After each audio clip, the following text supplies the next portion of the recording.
What is there in my name for you? It will die like the sad sound of waves splashing on a distant shore, like a sound at night in the deep forest. On the leaf of memory, it will leave a dead trace, like the outline of an inscription on a grave in an incomprehensible language. What is there in it, forgotten long ago, in new and restless disturbances? It will not bring pure and tender memories to your soul. But in the day of sorrow, in silence, pronounce it longingly. Say, there is a memory of me. In the world, there is a heart where I live.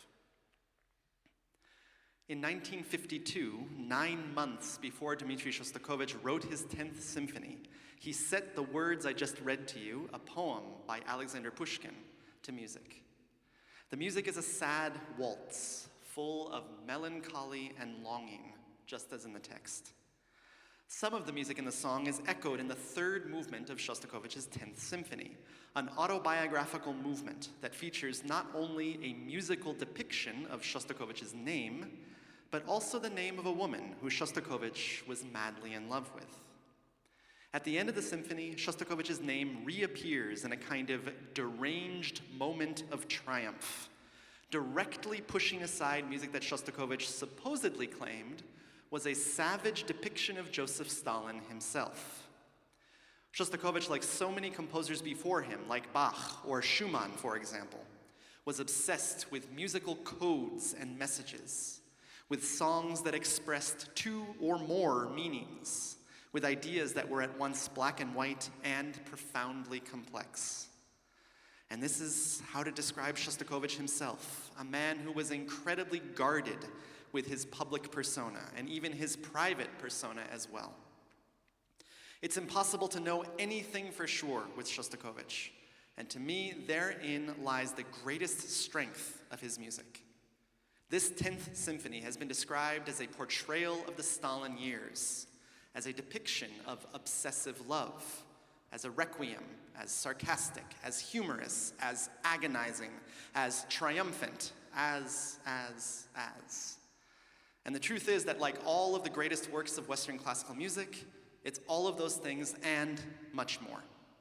It is a work of profound intensity, grabbing you from the start and not letting go for nearly 50 minutes, which makes sense considering that the piece was written in the shadow of another momentous event, the death of Joseph Stalin.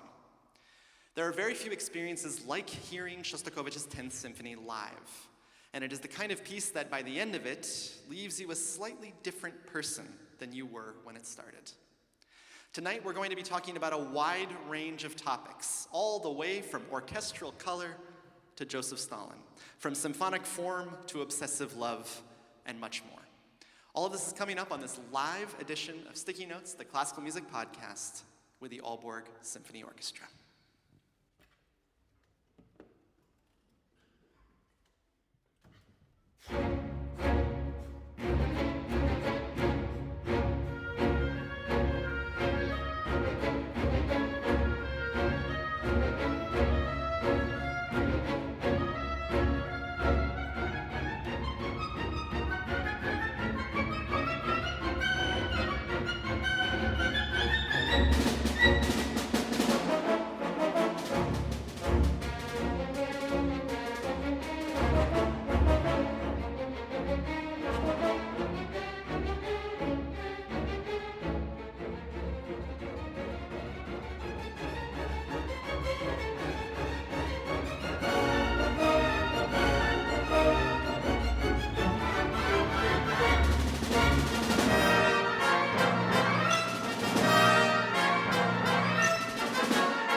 Thank you. That gives me a chance to catch my breath.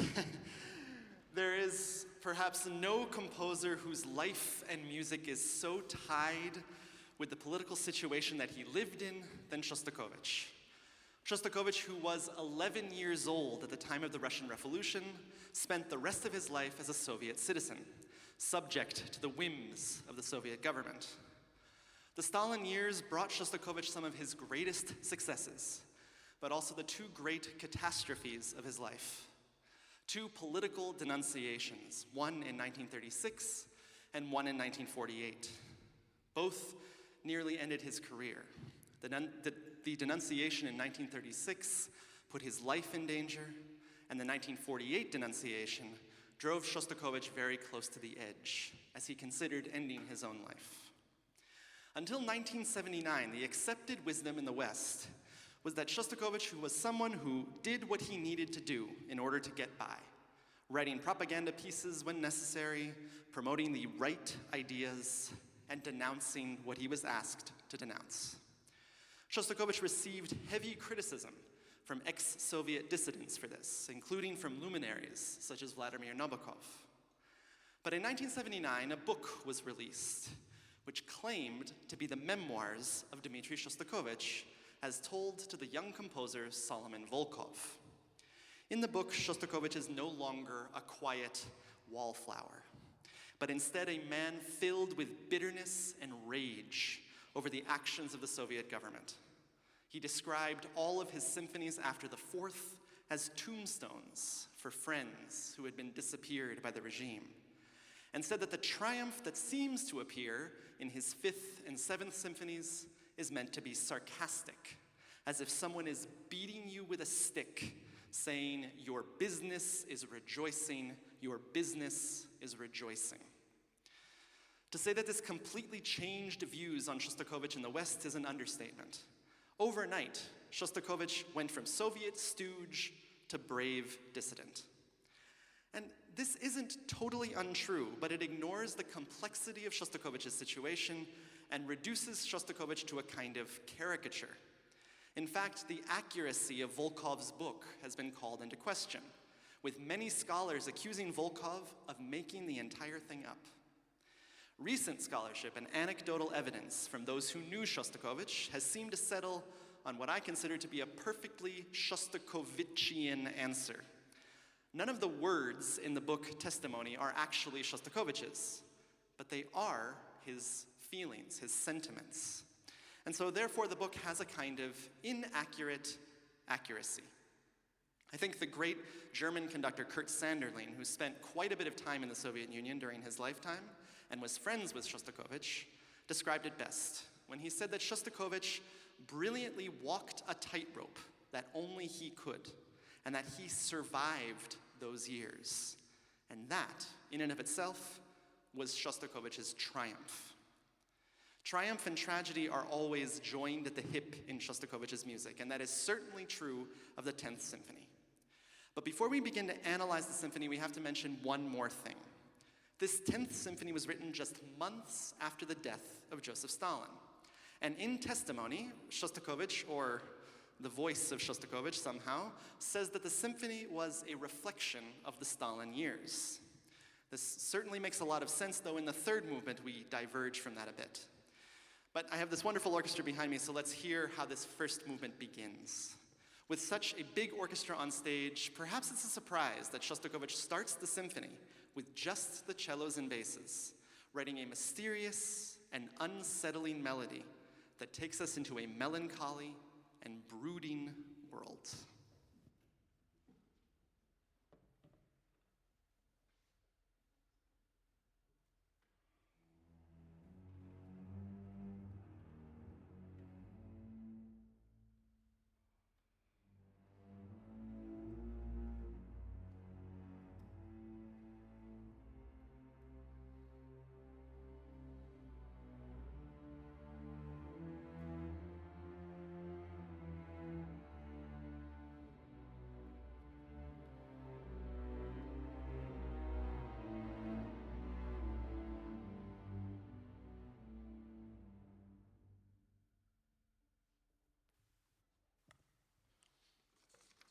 As you can hear, there is a longing in this music, a profound kind of sadness that reaches directly inside of us. Shostakovich is going to take his time in this movement, which in many ways is laid out in the way a symphonic first movement has been laid out all the way since the days of Haydn, Mozart, and Beethoven. This is because Shostakovich was a master at using very typical classical forms in modern ways. In this symphony, Shostakovich used the typical scheme of 4 movements, laid out as a moderately fast first movement, a very fast second movement, a slow third movement, and a slow introduction, followed by a fast and, some of the time, joyous fourth and final movement to send the audience home excited and happy. Since Haydn, Mozart, and Beethoven mastered the symphonic form, the vast majority of symphonies have been laid out in this way, similar to the vast majority of pop songs being laid out as verse, chorus, bridge, final chorus. This 4-movement form allows for massive variation within each movement in terms of timing, the number of themes, and the way the composer uses those themes. Shostakovich tends towards the large scale and the grand. His first movement is, depending on the speed of the performance, between 23 and 27 minutes long. To put that into perspective, there are very few complete symphonies by the father of the symphony, Joseph Haydn, that are that long. Shostakovich isn't trying to make a compact, efficient argument here. What he wants to say will take time. And when you hear these first few moments of the symphony, you'll hear why.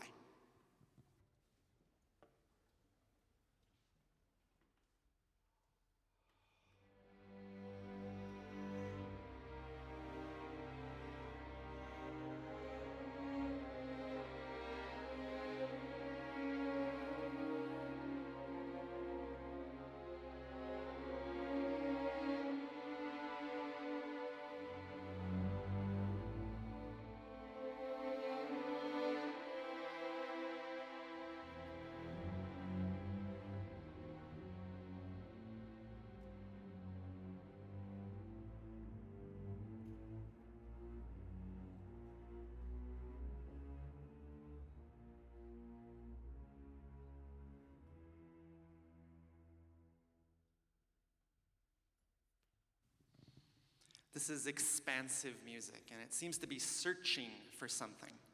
Finally, it does find what it was looking for, a theme in the clarinet that to me is one of the greatest examples of loneliness in music. As I said earlier, Shostakovich's music is all about references, about codes, about messages. And this clarinet theme is hiding one of those messages. It is a quotation from one of Gustav Mahler's greatest songs, Urlicht, or Primeval Light. This song, a portrayal of longing for relief from the struggles of earthly life, is a huge part of Mahler's Second Symphony. And Mahler happened to be one of Shostakovich's favorite composers. Shostakovich takes a moment from this text. Man lies in deepest need. Man lies in deepest pain. And he transforms those notes into his clarinet solo.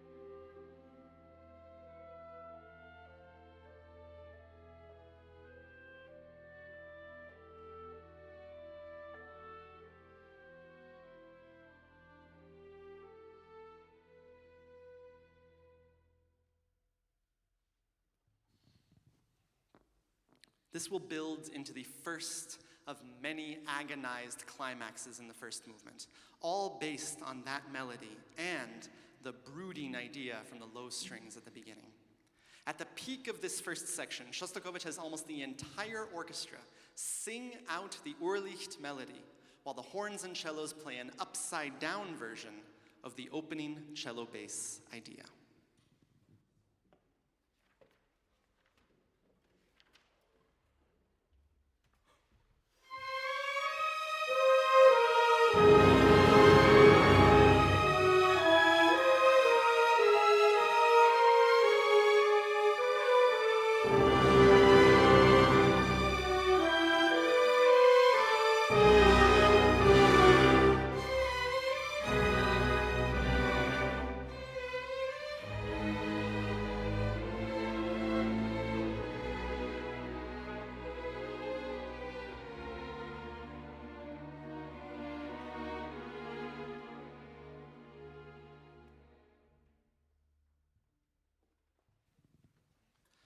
After this dies down and we hear another heartbreaking rendition of the clarinet theme, a new theme appears, and it couldn't be any more different than the passionate and crying music we've just been listening to. A single flute begins an unsettled waltz that limps along as if barely able to get itself moving. Somehow, though, this weak, fragile melody also carries with it a tremendous sense of threat and internal danger.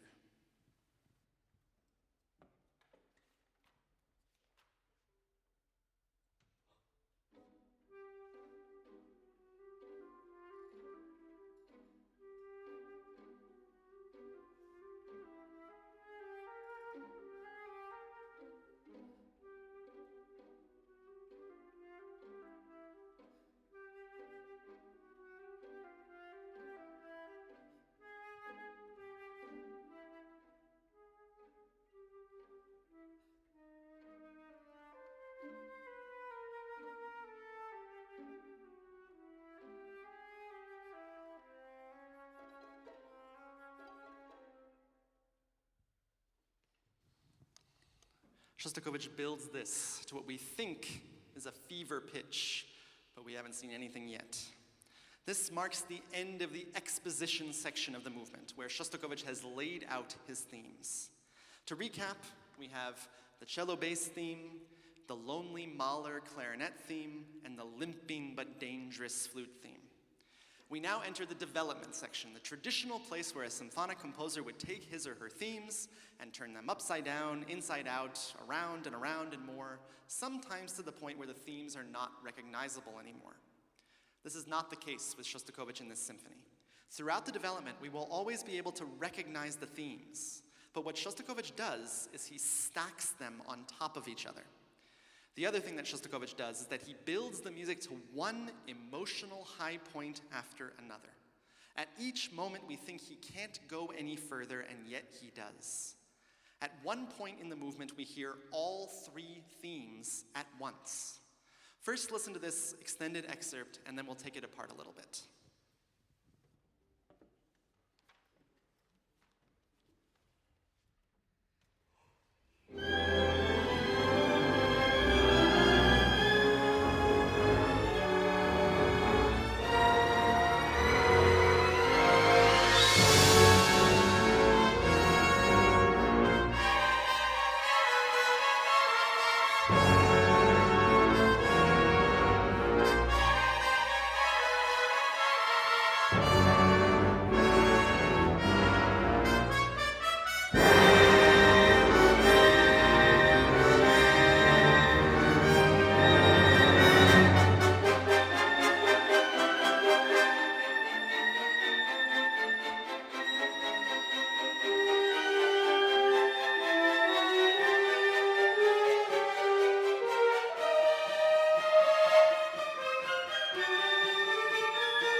So in this excerpt, we have first the opening theme in the cellos, basses, low brass, and bassoons.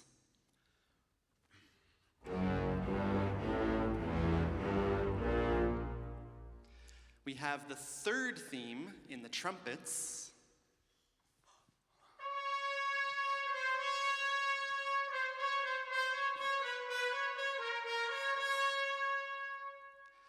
And then we actually have the first two notes of the clarinet theme, though they're reversed, at the beginning of that excerpt with the trumpets.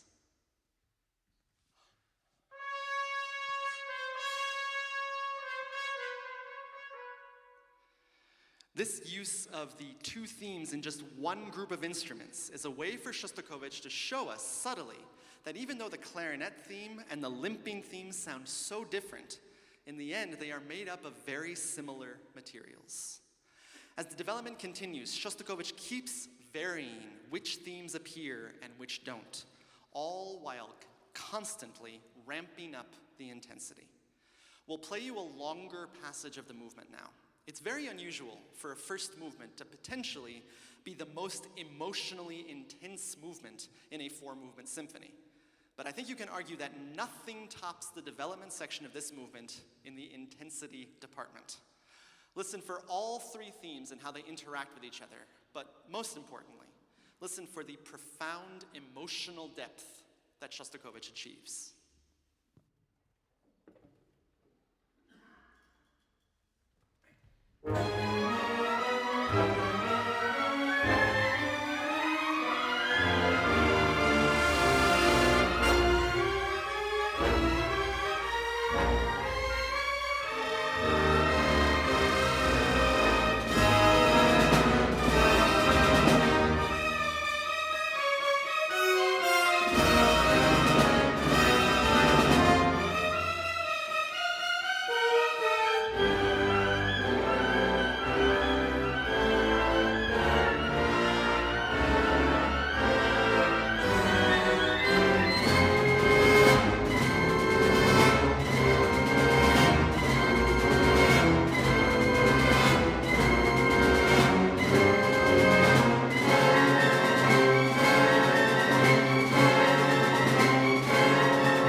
Finally, this music calms itself, and the exhausted music, and I might add somewhat exhausted conductor and orchestra, carry on into the recapitulation, where the main themes return as they once were.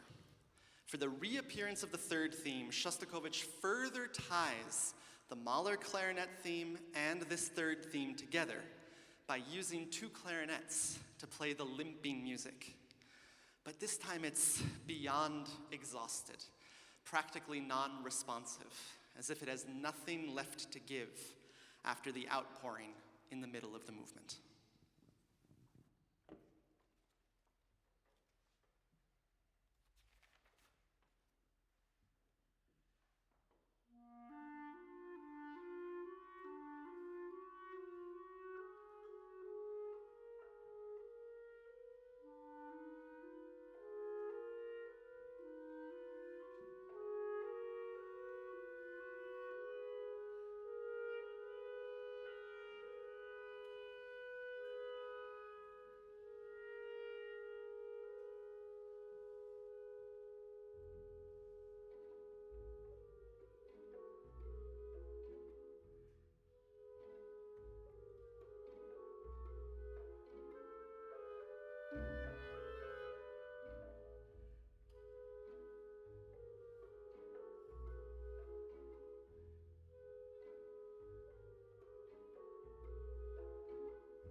And finally, this movement runs out of gas in the coda.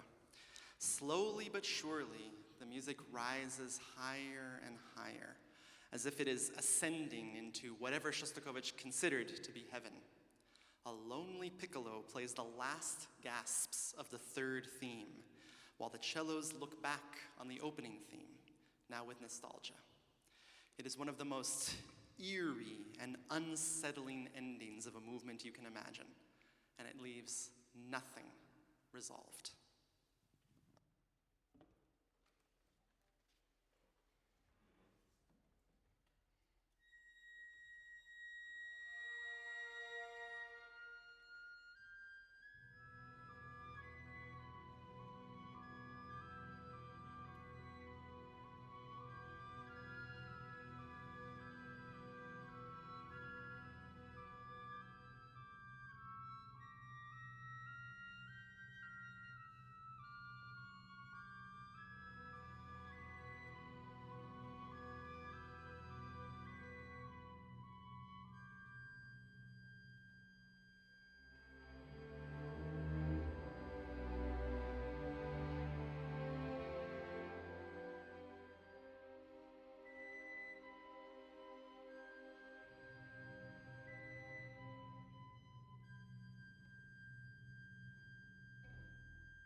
With the first movement concluded, we've actually made our way halfway through this piece.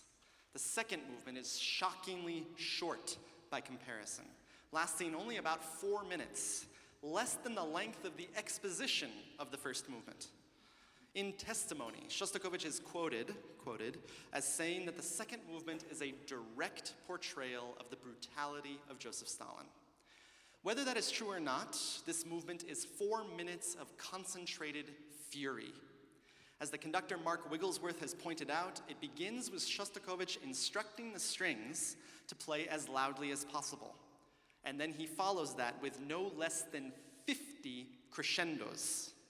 For the first 97 measures of the movement, there is not a single marking under loud. And in measure 98, Shostakovich writes FFF, one level louder than as loudly as possible. Terror is too light a word to describe this movement. You already heard an excerpt of it when we started the concert today, but in the second half of the movement, Shostakovich actually previews the opening theme of the third movement, which we'll get to in a moment. And finally, after around 286 measures of relentless fortissimo, Shostakovich brings the dynamic down. But the effect is just to amplify the terror.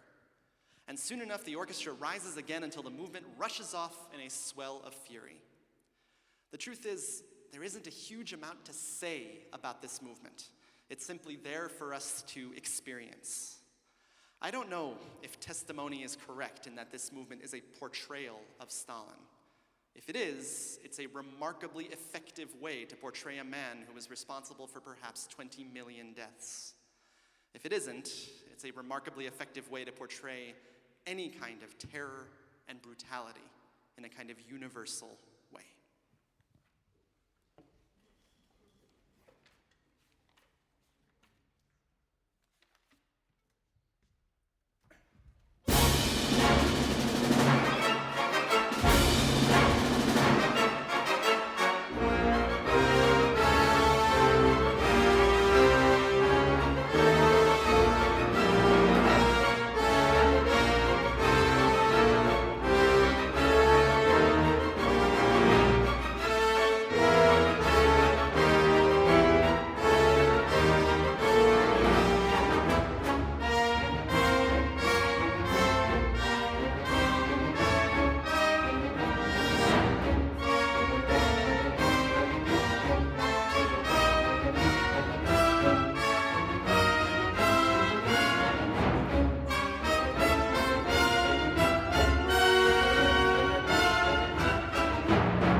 We've now had an epic requiem in the first movement, followed by a violent storm.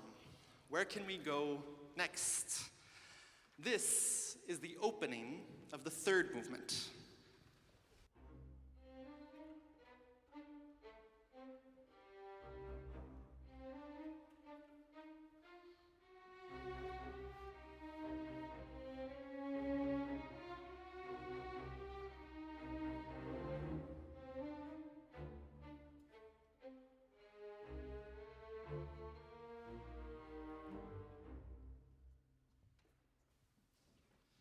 After such emotional and then such powerful music, this opening seems to come from another world. Gone is that deep emotion or the passionate anger. Instead, it's the first violins playing this somewhat sickly melody. But look closer, and there are similarities to the first two movements. It's a waltz, a little bit like those waltzing moments in the first movement, and it also features some of the same notes as those imposing brass chorales in the second movement.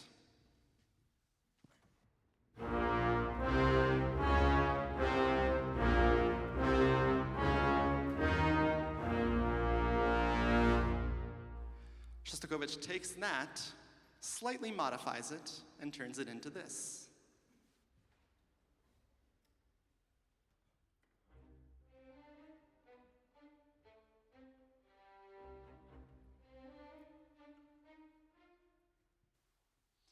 This theme fades away, as if it is a memory of the first two movements.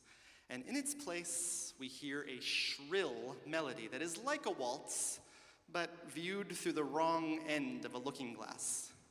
I'm not sure this is music you would want to dance to.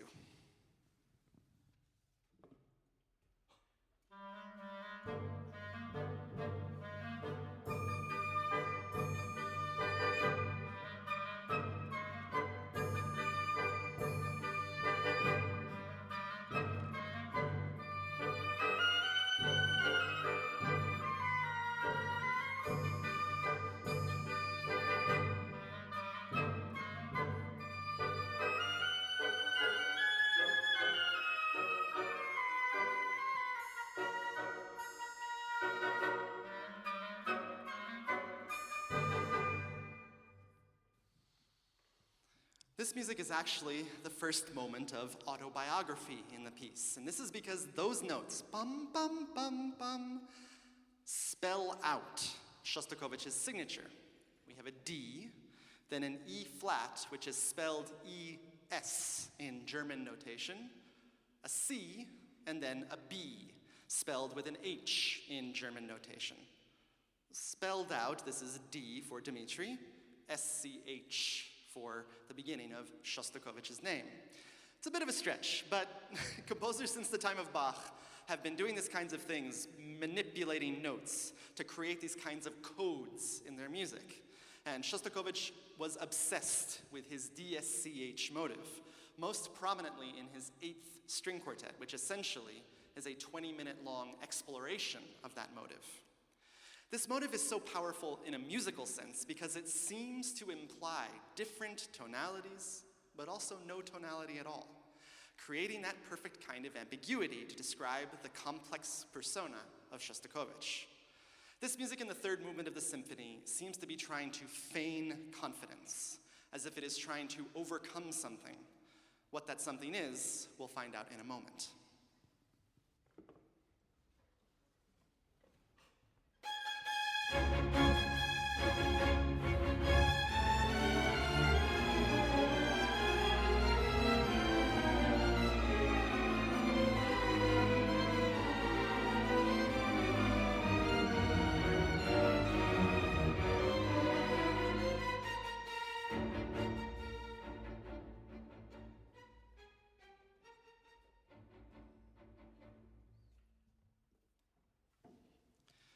The shy, timid opening theme returns, but only to build us up to the appearance of the second major idea and second code in the movement.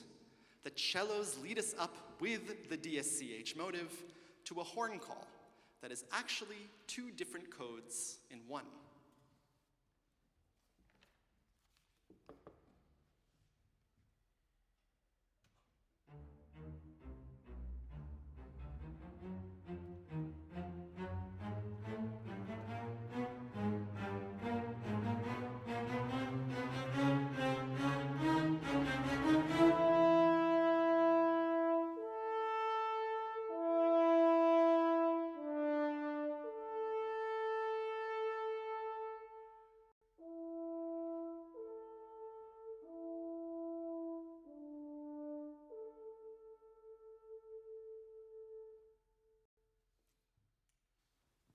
first code is the one scholars picked up on right away.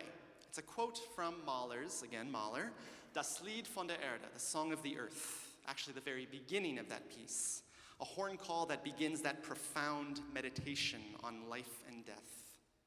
The other code was only discovered later. This is a complicated one, so bear with me. The first note is E, the second note is an A, which in solfege is La or L. Then we have another E, which is Mi in solfege, M-I. Then a D, which is Re in solfege, or R, and then an A. Did anybody get it? This spells Elmira. Elmira Nazirova was a woman from Azerbaijan who had studied with Shostakovich. He then fell madly in love with her and wrote her dozens of letters during the period in which he wrote this symphony, including one where he explicitly says that this theme is her theme. This horn call is a constant presence for the rest of this movement, and it never changes, always sitting at a comfortable distance from the DSCH motive. This actually makes sense with real life, as Elmira Nazirova, while apparently touched at Shostakovich's interest, did not share his feelings. What follows is a kind of memory of the first movement, further bringing the symphony together.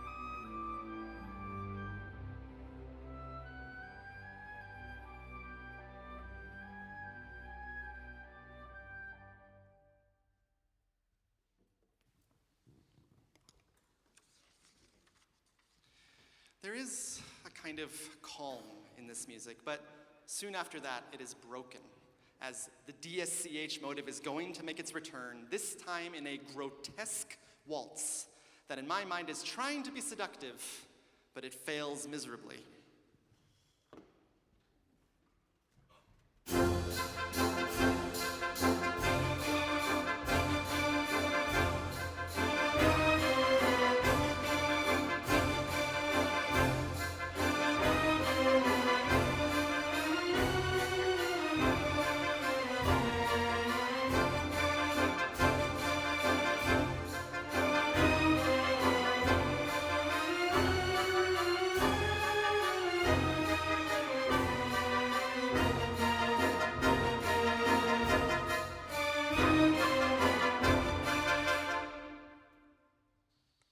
Now Shostakovich again begins to stack his themes on top of each other, just like in the first movement. But he does this while speeding up the tempo. The winds play the opening shy theme, but it's no longer shy. It blares out. And that theme takes us to a wildly out-of-control version of the DSCH theme. The DSCH idea is repeated obsessively, almost maniacally, until Elmira stops us in our tracks.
I don't know how literally to take this, or even if there is any sort of narrative at all, but in my mind, I hear a kind of desperation in the DSCH music against this wall of the Elmira music, as if he again tries to break through but cannot make any progress. Finally, this can go on no longer, and the music exhausts itself, leaving us with the shattered fragments of first the opening shy music,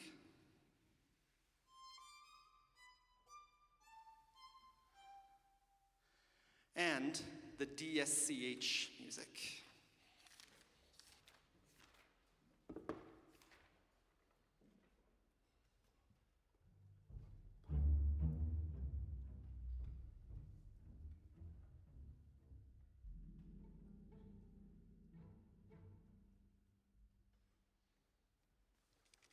But we are also left, of course, with Elmira, who doesn't change in the slightest.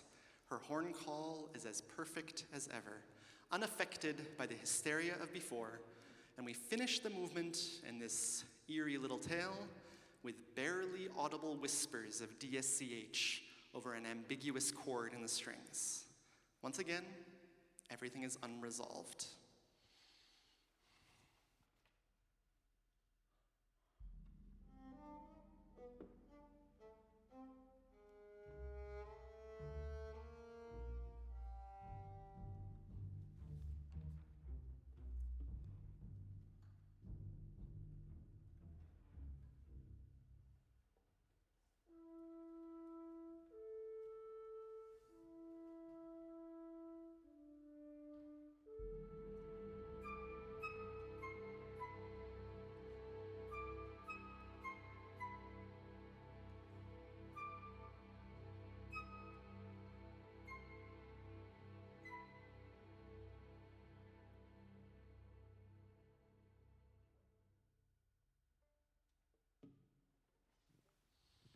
The last movement begins with the gloomiest music we have heard so far. It is a slow introduction to a fast last movement.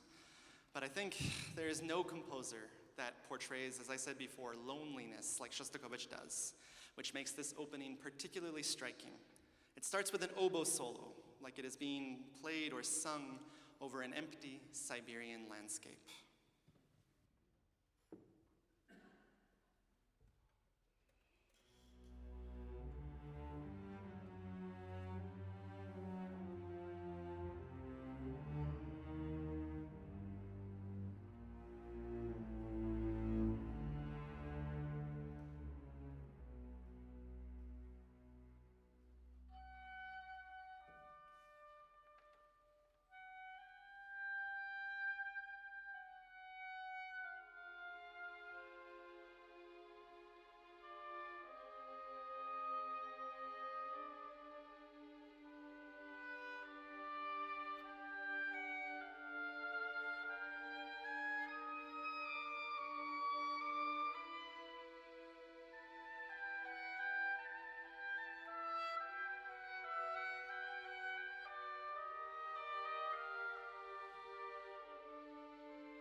After more wandering, a motive begins to poke its way out of the landscape.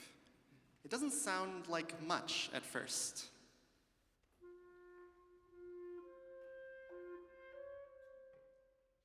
But the first three notes of that will actually become the main theme for the faster part of the last movement. And after what we've been hearing so far, we couldn't possibly expect what we're about to hear.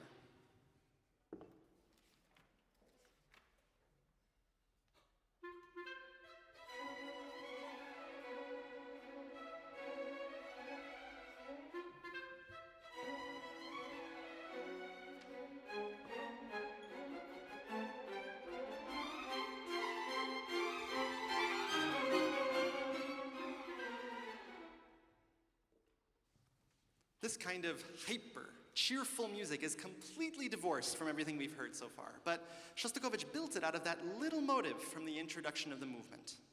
This music is often described as sarcastic, but I don't think it is. I think it's something that, again, Kurt Sanderling described. Cheerful music written by someone who doesn't really know how to be cheerful. There is an emptiness to it, but I don't think it's intentional. It's that ambiguity, again, that makes Shostakovich's music so fascinating. As the movement continues, the energy doesn't let up. But unlike in the second movement, much of it is actually pretty quiet, like it cannot quite believe it is allowed to be this cheerful.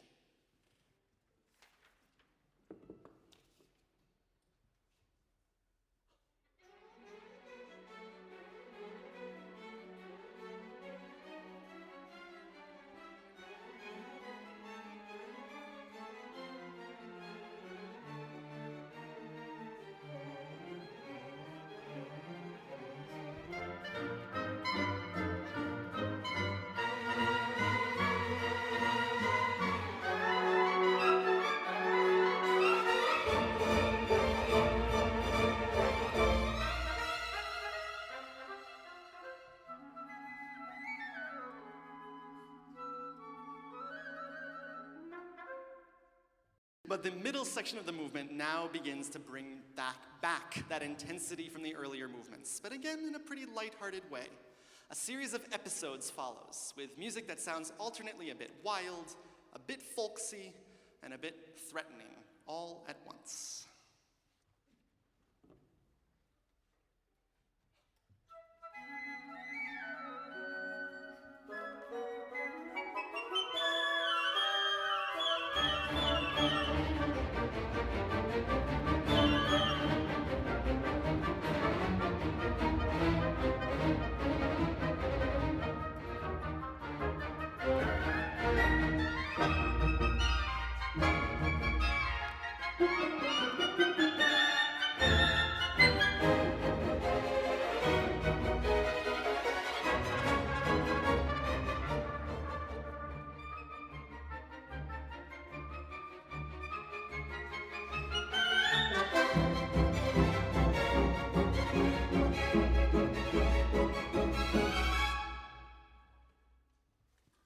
Slowly but surely, the threatening music starts to creep in, as if this slightly off celebration can't really continue without trouble.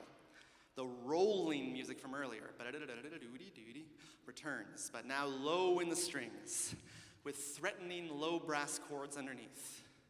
Something is stirring here, but we don't know what it is yet.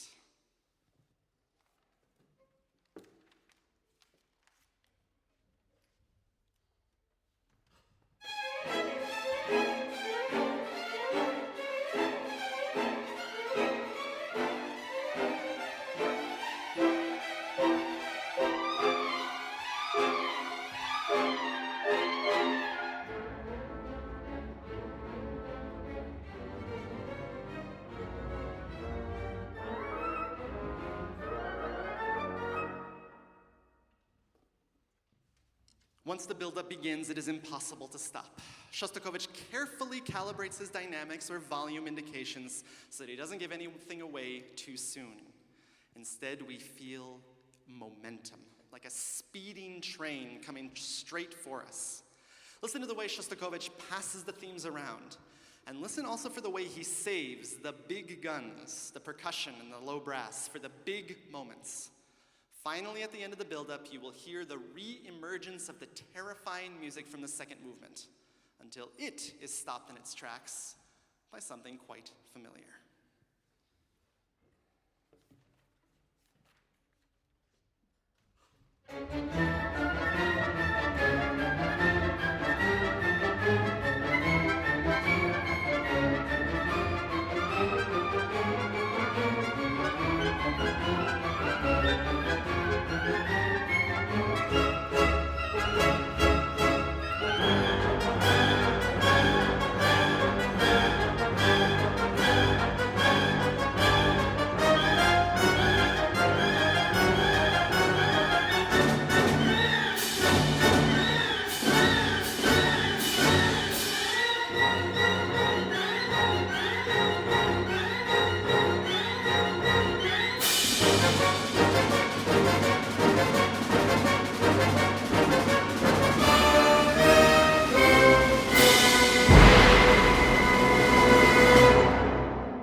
As if you could have missed it, it's the DSCH motive, making its almost superhuman return.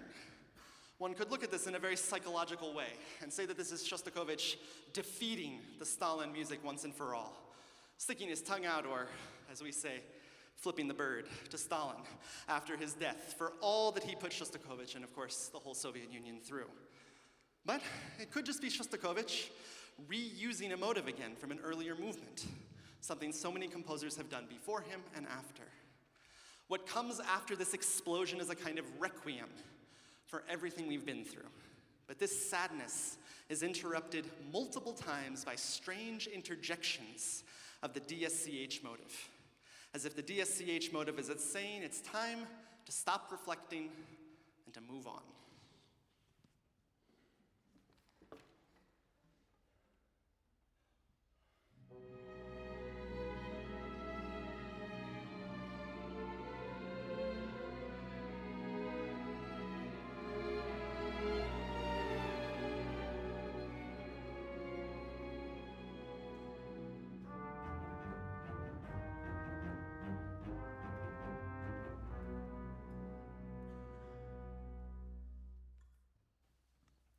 And as the coda of the symphony progresses, the DSCH motive gives way momentarily to a return of the theme that began the fast section of the movement.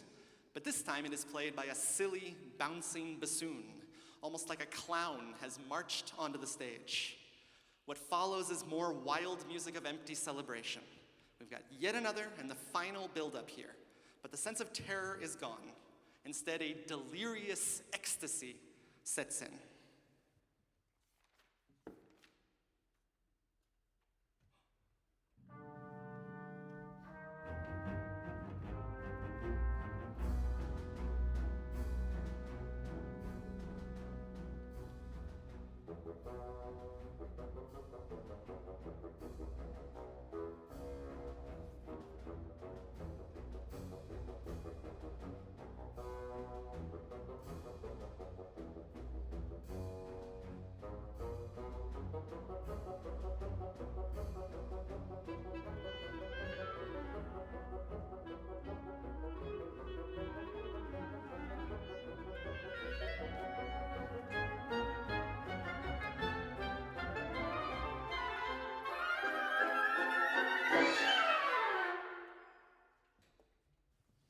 And as we head towards the final ending of the piece, the DSCH motive becomes more and more wild, first played by the screaming horns at the top of their register, then by the low brass growling away, and finally by the timpani, literally hammering out the DSCH motive.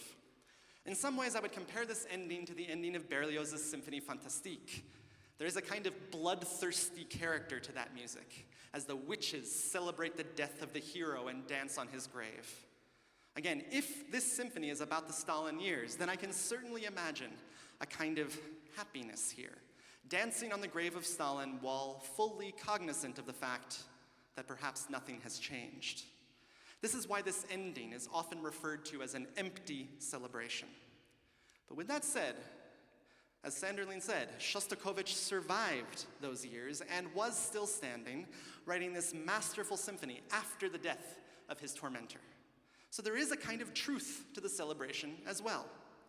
And this brings me back to where we started, with ambiguity and complexity.